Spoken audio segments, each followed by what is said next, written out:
బెల్లంతో చేసుకున్న రాగి అంబల్ రెడీ. మార్నింగ్ ఒక్క గ్లాసులు తీసుకున్నామంటే బాడీకి చాలా చలవ చేస్తుందండి. చాలా హెల్దీ, మన ఎముకల్ని కూడా గట్టిపరుస్తుంది. చిన్న పెద్ద డ్యూటీకి వేసే వాళ్ళందరూ తీసుకోవచ్చు. బట్ థైరాయిడ్ ఉన్న వాళ్ళు ఖచ్చితంగా ఇది తీసుకోకండి, వాళ్ళకి మంచిది కాదంట. మిగతా వాళ్ళు ఎవరైనా సరే తీసుకోవచ్చండి. చాలా టేస్టీగా ప్రిపేర్ చేసుకోవచ్చు. 5 minutesలో అయిపోతుంది. చాలా టేస్టీగా కూడా ఉంటుంది. సో మీరు కూడా ఖచ్చితంగా ట్రై చేయండి, టేస్ట్ చేయండి.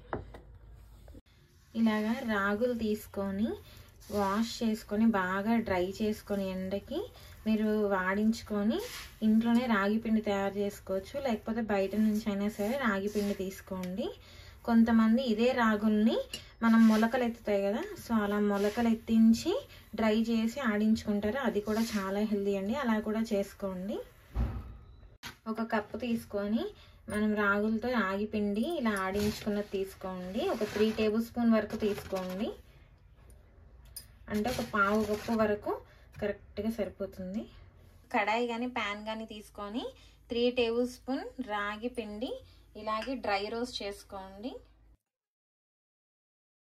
దీంట్లో ఏమైనా పచ్చిదనం ఉంటే కనుక అది మొత్తం పోతుంది మనకి. ఇక్కడ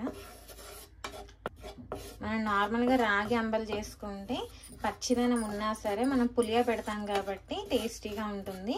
ఇలా స్వీట్ రెసిపీస్ చేసుకుంటే మాత్రం కొంచెం ఇది బాగా డ్రై రోస్ట్ చేసుకోవాలి. ఇలా ఒక 2 minutes రోస్ట్ చేసుకోండి. ఇలా ఒక 2 minutes రోస్ట్ చేసుకున్న తర్వాత ఒక 200 ml వాటర్ తీసుకొని ఇలా కొంచెం కొంచెం వేసుకుంటూ కలుపుకోండి, లంప్స్ లేకుండా. మొత్తం స్టవ్ ఫ్లేమ్ తగ్గించేసుకోండి.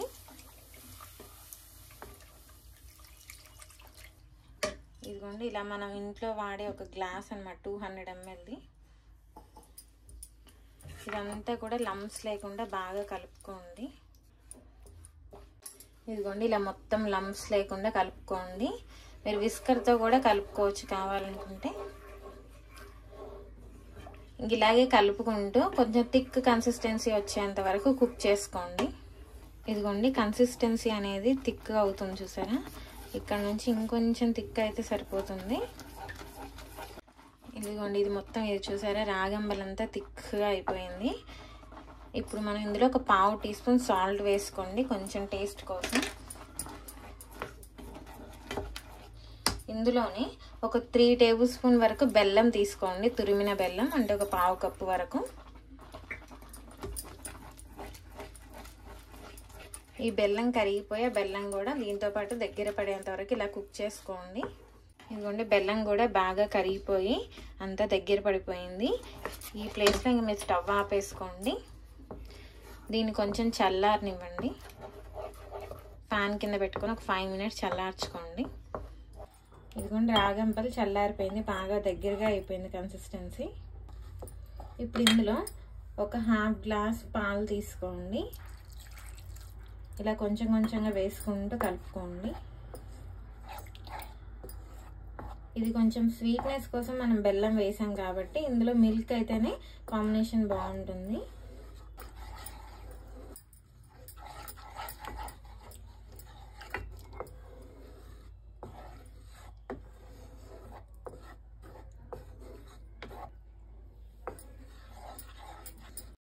ఇది మనకు గోరువెచ్చగా కావాలనుకుంటే అప్పుడే మరిగించిన పాలు తీసుకోవచ్చు.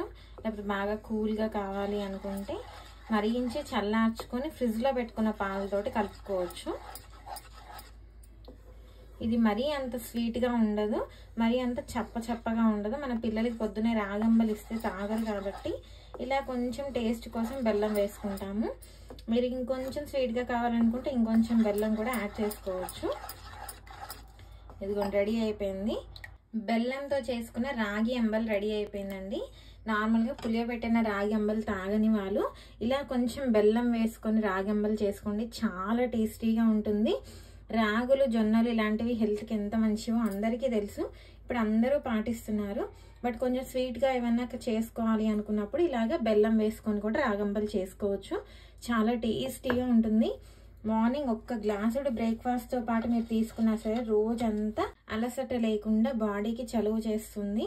చాలా టేస్టీగా ఉంటుందండి. పిల్లలకైతే చాలా మంచిది, ఎముకల్ని కూడా గట్టిపరుస్తుంది. ఎన్నో పోషకాలు ఉన్నాయి ఈ రాగి అంబలి. ఖచ్చితంగా మీరు ట్రై చేయండి, టేస్ట్ చేయండి.